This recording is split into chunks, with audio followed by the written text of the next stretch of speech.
예수님의 눈으로. 앨런 에임스의 영적 기록. 1997년 1월 1일 마국간으로 돌아왔을 때는 대부분의 제자들이 잠들어 있었다. 내 자리 옆에는 작은 야고보가 자고 있었고 다른 쪽에는 요한이 잠들어 있었다. 둘 다 아주 평화롭고 행복한 모습으로 자고 있었다. 마국간 안을 둘러보니 아니나 다를까 깊이 잠든 바르톨로메오가 여전히 요란하게 코를 골고 있었고, 유다는 가장 편안한 자리를 차지하였지만 여전히 불만스러운 표정을 한 채 자고 있었다. 베드로와 안드레아는 나란히 자고 있었는데 안드레아 옆에는 마티아가 잠들어 있었고 베드로 옆에는 큰 야고보가 자고 있었다. 그들은 서로 달라붙은 채 자고 있어서 하나처럼 보였다. 필리포, 저스터스, 시몬, 유다 타데오, 그리고 토마스는 벽을 따라 한 줄로 누워 있었고 나머지 제자들은 마국간 안쪽에 여기저기 흩어져서 자고 있었다. 그 모든 제자들 사이에서 나는 평화스러웠고 그들을 보면서 나에 대한 그들의 사랑을 느끼며 기뻐했다. 그렇다. 유다도 나를 사랑하고 있다. 다만 그는 나에 대한 사랑과 자신에 대한 사랑을 혼동하고 있는 것이다. 나는 자리에 누워 아버지께 진심으로 말씀드렸다. 아버지, 나는 이 친구들을 너무나 사랑합니다. 그러자 아버지께서는 세상을 향해 양팔을 활짝 펼치시고 온 세상 사람들이 하느님의 친구가 되어야만 한다 하고 말씀하시는 것을 들으며 잠으로 빠져들었다. 수탉이 우는 소리에 잠에서 깼는데 그 수탉 소리는 이날 일어날 일을 연상시켜 주었다. 먼저 일어난 베드로가 와서 말했다. 수탉 소리 한번 굉장히 크군요. 죽었던 사람도 깨우겠습니다.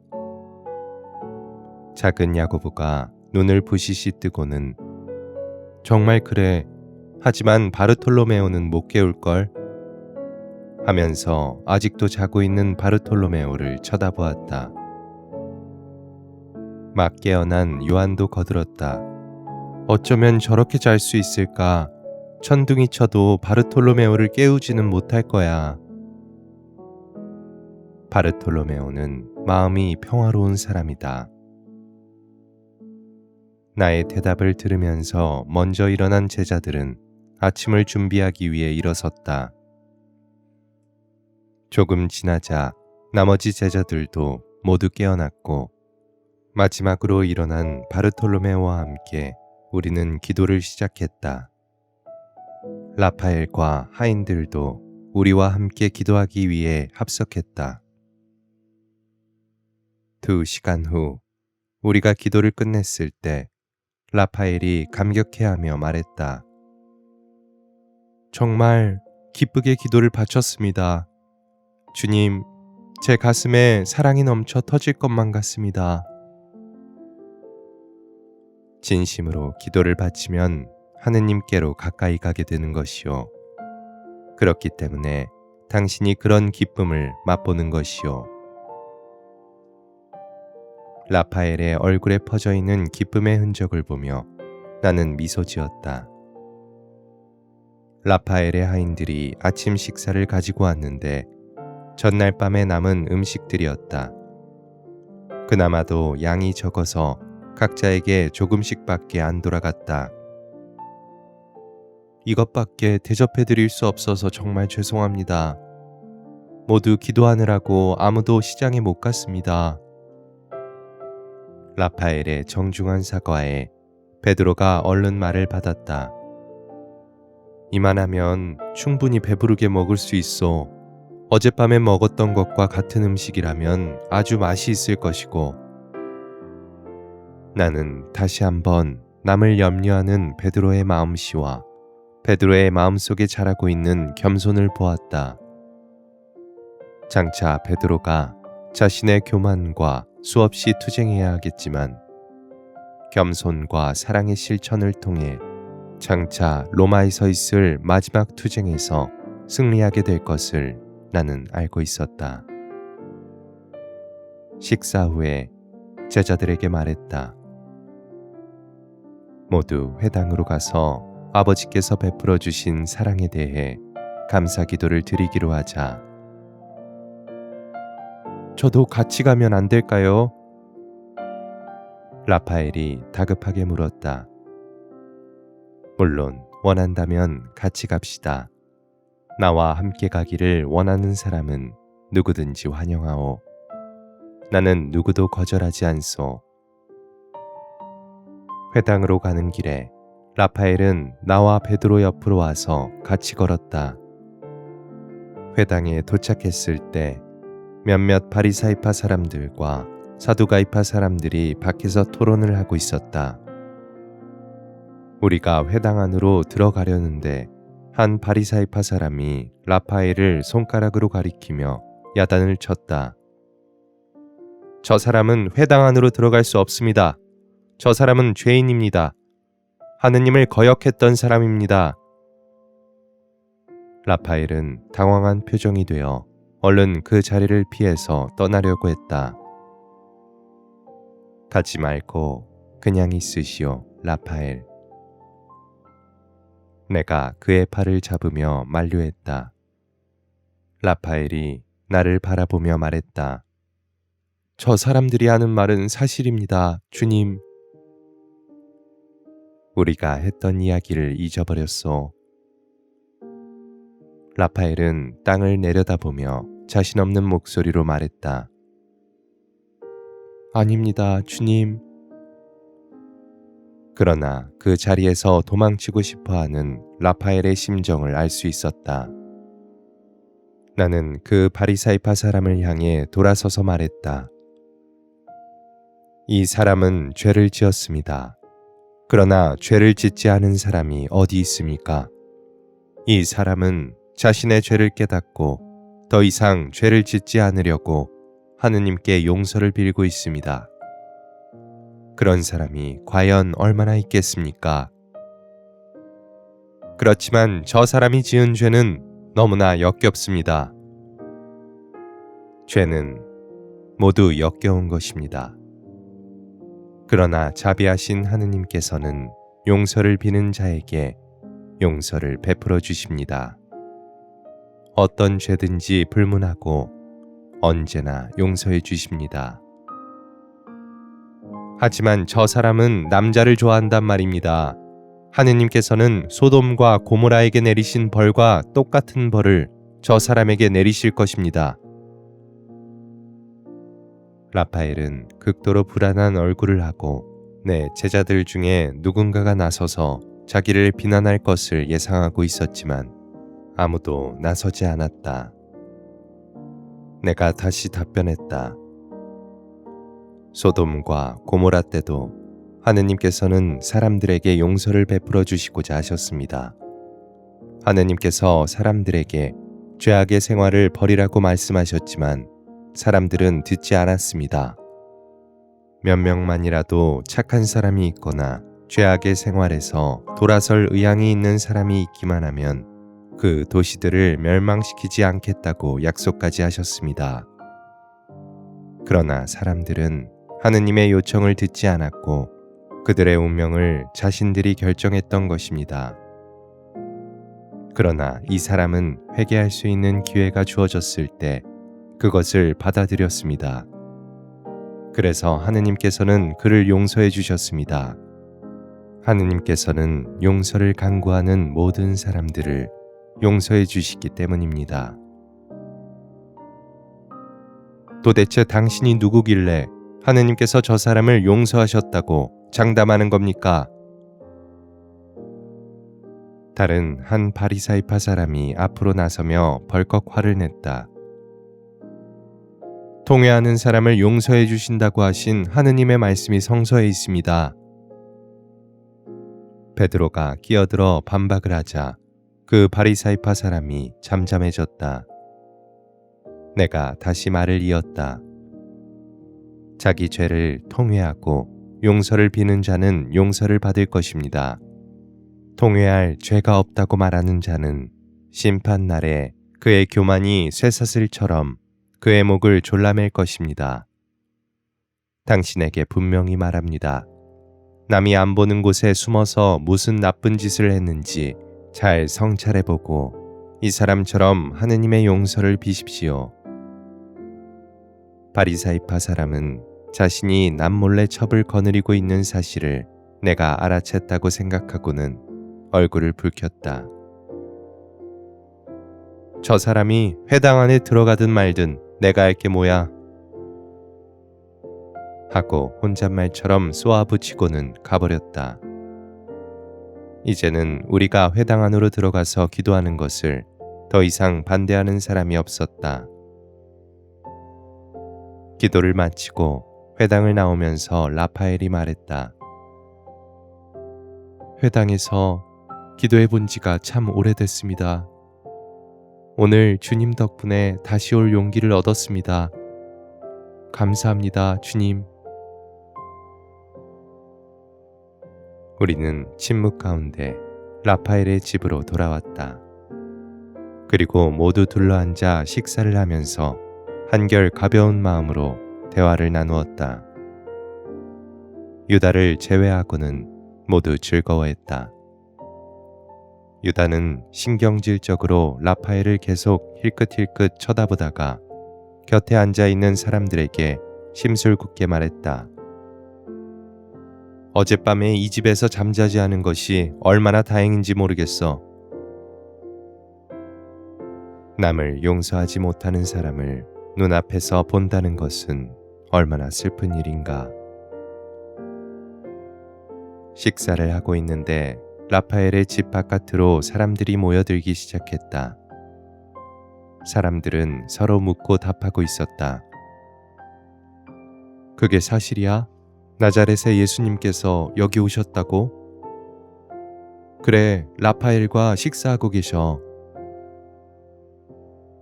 그들을 너무 오래 기다리게 할 수 없어서 베드로를 불러서 말했다. 베드로, 밖에 와 있는 사람들에게 가서 내가 곧 나가서 설교를 하겠다고 말해 주어라. 심부름을 나갔던 베드로가 돌아오더니 놀란 눈을 하고 보고를 했다. 주님, 사람들이 굉장히 많이 모여 있는데 계속 늘어나고 있습니다. 식사를 서둘러 마치고 바깥으로 나가니 사람들이 몰려오면서 소리쳤다. 예수님이시다. 말씀해 주십시오. 치유해 주십시오. 낫게 해 주십시오. 제자들이 사람들을 뒤로 밀어내면서 한바탕 소동을 치른 뒤에야 질서가 잡혀 조용해졌다. 나는 사람들 앞에 서서 말하기 시작했다. 여러분, 용서는 하느님께서 모든 사람에게 내려주시는 은총입니다. 사람들은 자신이 어떤 죄를 지었든지 간에 하느님께서 용서해 주시기를 바라고 또 용서해 주시리라 믿습니다. 대부분의 사람들은 마음속으로 하느님께서 그들을 사랑하신다는 것을 믿고 천국에서 그분과 함께 살게 되기를 바랍니다. 대부분의 사람들은 혼자서 이렇게 생각합니다. 하느님께서는 내가 그저 평범한 인간이라는 것을 잘 알고 계시니 쉽게 죄를 짓는 것도 너그럽게 봐주실 것이다. 그리고 또 대부분의 사람들은 언젠가는 천국으로 가게 될 것이라고 믿고 있습니다. 자비하신 사랑의 하느님께서는 용서를 구하는 자들에게 용서를 베풀어 주시기 때문입니다. 그렇습니다. 여러분이 어떤 죄를 범했더라도 용서를 빌면 하느님께서는 용서해 주실 것입니다. 그러나 계속해서 죄를 범하다가 마지막 죽는 순간에 용서를 구하면 될 것이라고 생각해서는 안 됩니다.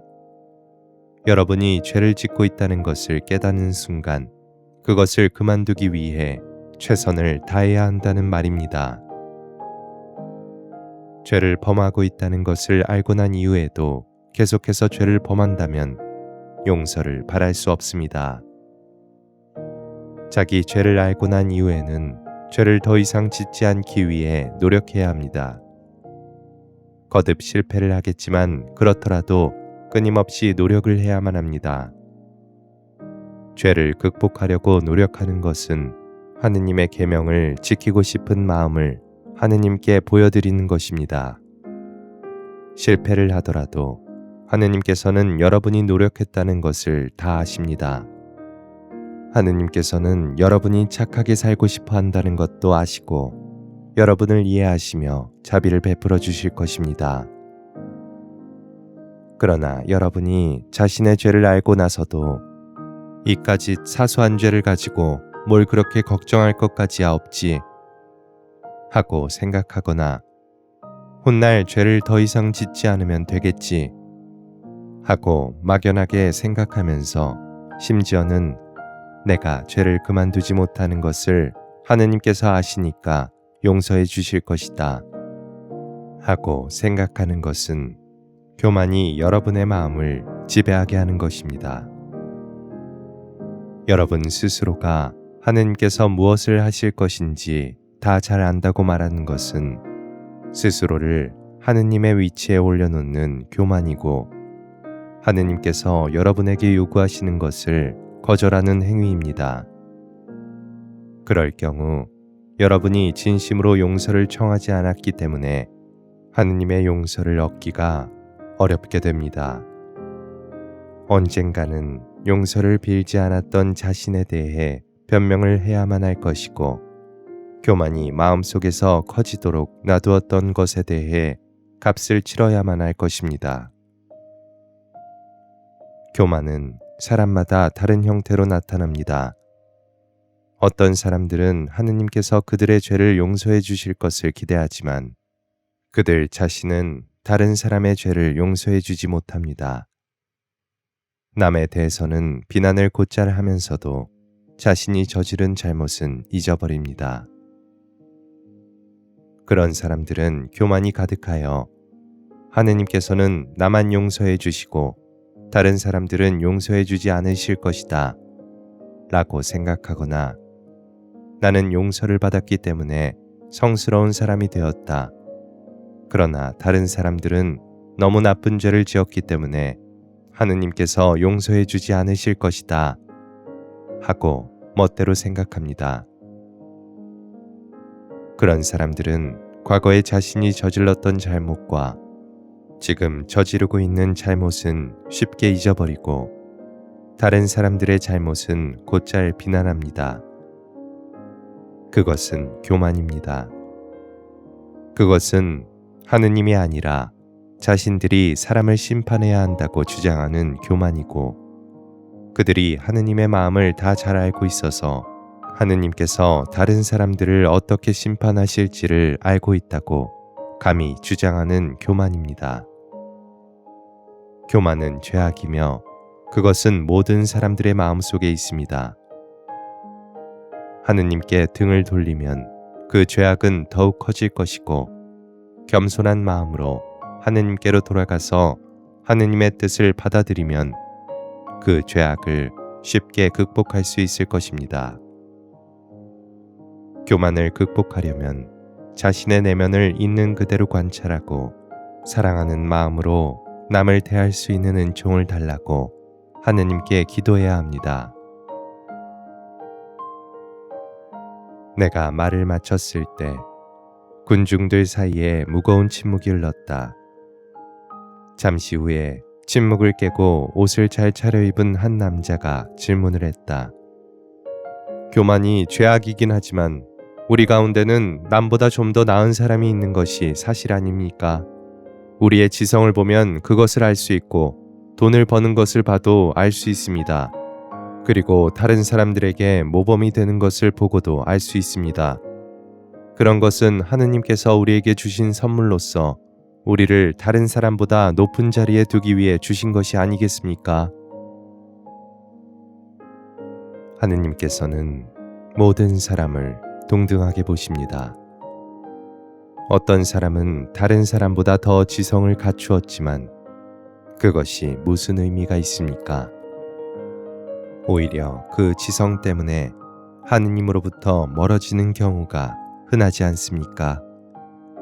사랑할 수 있는 마음을 지니는 것이 똑똑한 두뇌를 가진 것보다 훨씬 나은 것입니다. 내가 답변했다. 그 남자가 다시 물었다. 그러면 하느님께서는 무엇 때문에 사람들에게 지성을 갖게 하셨습니까? 하느님께서 주시는 선물은 모든 사람들의 유익을 위한 것이지 선물 받은 사람만을 위한 것이 아닙니다. 만약 어떤 사람이 지성을 지녔다면 그는 다른 사람들을 돕는데 그 지성을 써야 하는 것입니다. 어떤 사람이 부유하다면 그는 다른 사람들의 생활을 향상시키는데 그 재산을 써야 합니다. 만약 어떤 사람이 넓은 마음을 가졌다면 그 사람은 자기 사랑으로 다른 사람들에게 힘을 불어넣어 주어야 하는 것입니다. 어떤 사람이 손재주가 있는 기능공이라면 그는 다른 사람들을 위하여 그의 손재주를 써야 하는 것입니다. 하느님께서 주시는 모든 선물은 다른 모든 사람에게 유익하기 위하여 주신 것이지 선물을 받은 사람만을 위한 것이 아닙니다. 하느님께서 주신 것은 하느님께서 언제든지 거두어 가실 수 있다는 것을 기억하십시오. 나는 진실을 이야기했지만 옷을 잘 차려입은 그 남자는 불만을 가득 품은 채 그 자리를 떠났다. 나는 그가 불쌍했다. 그는 교만의 손을 들어주었고 그의 마음속에 있는 사랑은 패배하였던 것이다. 저를 고쳐주십시오. 군중들의 외침 소리에 정신을 차린 나는 군중 사이를 걸어다니며 병자들을 치유했다. 어느 남자 앞에 갔는데 그는 태어났을 때부터 눈이 안 보이는 데다가 귀가 안 들렸고 말도 못했다. 그의 어머니가 곁에 서 있다가 나에게 애원했다. 얘는 아직 세상을 본 적이 없습니다. 아직도 아기 같습니다. 낫게 해주십시오. 주님, 제발 고쳐주십시오. 제 아들한테서 이 천벌을 거두어 주시기를 날마다 하느님께 기도드렸습니다. 오늘 하느님께서 제 기도를 들어주시겠지요? 나는 두 손으로 그의 얼굴을 감싸고는 그 어머니에게 말했다. 하느님께서 당신의 기도를 듣고 계셨습니다. 이제 그 기도를 들어주십니다. 갑자기 그 남자가 소리쳤다. 보여요. 볼 수 있어요. 내가 말도 해요. 말을 할 수 있어요. 내 목소리가 들려요. 아들과 어머니는 기쁨과 놀라움 속에서 나를 끌어안고 통곡을 하였다. 나는 그 어머니의 등을 다독여주며 위로했다. 아들이 치유되었습니다. 이젠 날마다 하느님께 감사 기도를 드리십시오. 그리고 당신의 아픈 뼈를 낫게 해주신 것도 하느님께 감사드리십시오. 어머, 그렇군요. 아픈 게 없어졌어요. 그녀는 팔을 흔들며 소리쳤다. 하느님께 찬미 받으소서 하느님. 곧이어 갖가지 치유에 대해 하느님께 감사드리는 기도 소리가 웃고 우는 소리에 섞여 울려 퍼졌다. 그때 상복을 입은 어느 젊은 여자가 땅에 앉아 있는 것이 눈에 들어왔다. 그녀는 주위에서 일어나고 있는 일에 관심도 없이 그저 허공만 쳐다보고 있었다. 내가 다가가서 그녀에게 말했다. 당신 남편 요한은 지금 행복합니다. 요한은 이제 더 이상 고통을 받지 않고 당신과 아이를 사랑으로 지켜보고 있어. 무엇이라고요? 제 남편을 어떻게 하십니까? 그는 3개월 전에 세상을 떠났는데요. 그녀가 깜짝 놀라서 물었다. 알고 있어. 그리고 당신이 얼마나 남편을 사랑했는지도 알고 있어. 그러나 더 이상 애통해 하지 마시오. 요한이 지금 행복을 누리고 있다는 것과 언젠가 하느님 품 안에서 그를 다시 만나게 될 것이라는 사실을 알아야 하오. 그녀는 아직도 어리둥절하여 확신 없는 눈으로 나를 쳐다보고 있었기 때문에 계속해서 설명을 해주었다. 당신의 딸은 어느 때보다 엄마를 더 필요로 하고 있어. 당신 딸은 아버지를 그리워하고 있지만 이제는 자기한테 무관심해진 엄마의 사랑도 그리워하고 있어. 그녀의 얼굴에는 아직도 갈등과 슬픔이 섞여 있었다. 내가 그녀의 얼굴을 가볍게 토닥이며 당신의 고통을 치유받으시오. 하자 그녀는 가슴 깊은 곳에서 올라오는 울음을 터뜨렸다. 베드로가 조심스럽게 물었다. 주님, 어떻게 하면 좋겠습니까? 그냥 두어라.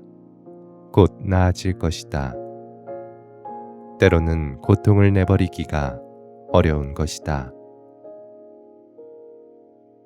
다음 날 다시 설교를 해주겠다고 약속을 하면서 집으로 돌아가라고 말하자 사람들은 그제서야 서서히 떠나가기 시작했다. 그 여자는 여전히 길가에 앉아서 울고 있었다. 그녀에게 가서 이제 딸한테 가보도록 하시오 라고 말하자 그녀는 즉시 울음을 멈추고 눈물을 닦으며 미소를 지었다. 옳으신 말씀이십니다. 딸한테는 제가 있어야 합니다. 그리고 제 남편이 고통으로부터 이제 해방된 것도 사실입니다. 그녀는 옷을 털고 일어섰다. 그런데 그 사실들을 어떻게 하셨습니까? 그녀가 의아해하며 물었다. 나는 당신이 태어나서 지금까지 살아오는 동안 당신을 알고 있었고 항상 당신과 함께 있었소. 당신이 어렸을 때 다리가 부러져서 침대에서 울고 있었을 때에도 당신과 함께 있었소. 고통을 덜어달라고 하느님께 기도하는 것을 들었는데 하느님께서는 그 고통을 덜어주셨소. 오늘처럼 말이요. 당신이 그걸 다 아시다니. 그녀는 몹시 놀란 듯 소리를 질렀다. 그렇소. 당신 남편이 고통 속에 죽어가는 것을 지켜보며 겪어야 했던 괴로움과 당신 딸이 방황하고 있는 것을 보며 겪어야 했던 괴로움도 알고 있소. 남편이 죽었을 때 더 이상 살고 싶지 않아서 따라 죽고 싶었던 당신의 마음도 알고 있소. 세상에 등을 돌리고 마음을 닫아버렸던 것과 이제 다시 그 마음이 열린 것도 다 알고 있소. 사랑으로 열린 것을 말이오. 오 주님 하면서 그녀는 내 앞에 무릎을 꿇었다. 나는 유다를 불러서 말했다. 이 사람한테 도움이 되도록 뭘 좀 주어라. 유다는 못마땅한 표정으로 그녀의 손에 돈을 조금 쥐어주었다. 내가 돈을 더 주라고 정색하며 명령을 하자 유다는 마지못해 하면서 내가 시키는 대로 했다. 주님, 이것은 받을 수가 없습니다. 저는 이미 너무나 많은 것을 받았습니다. 그녀는 어쩔 줄 몰라 하며 사양을 했다. 당신 남편이 아무리 어려울 때라도 항상 11조를 바쳤던 그 돈을 조금 되돌려 받는다고 생각하시오. 주님, 주님께서는 정말 모든 것을 다 아시는군요. 당신 딸이 지금 당신을 기다리고 있는 것도 알고 있소. 딸한테 어서 가시오. 당신이 곁에 있어 주어야겠소. 하면서 나는 그녀의 뺨에 입을 맞추었다. 네, 가겠습니다. 주님, 그런데 혹시 제가 주님을 위해 할 수 있는 일이 있었으면 좋겠습니다. 날마다 기도하면서 당신 딸이 하느님을 사랑하도록 키우시오. 내가 바라는 것은 그것이 전부입니다. 네, 주님, 그렇게 키우겠습니다. 약속하겠어요. 그녀는 결연한 표정으로 대답하고는 마음 깊이 기쁨과 평화를 느끼면서 집을 향해 달려갔다. 그때 나는 그녀를 다시 만나는 날을 보았다. 인류의 구원을 위하여 내가 목숨을 바치는 십자가 아래에서 그녀가 울고 있었다.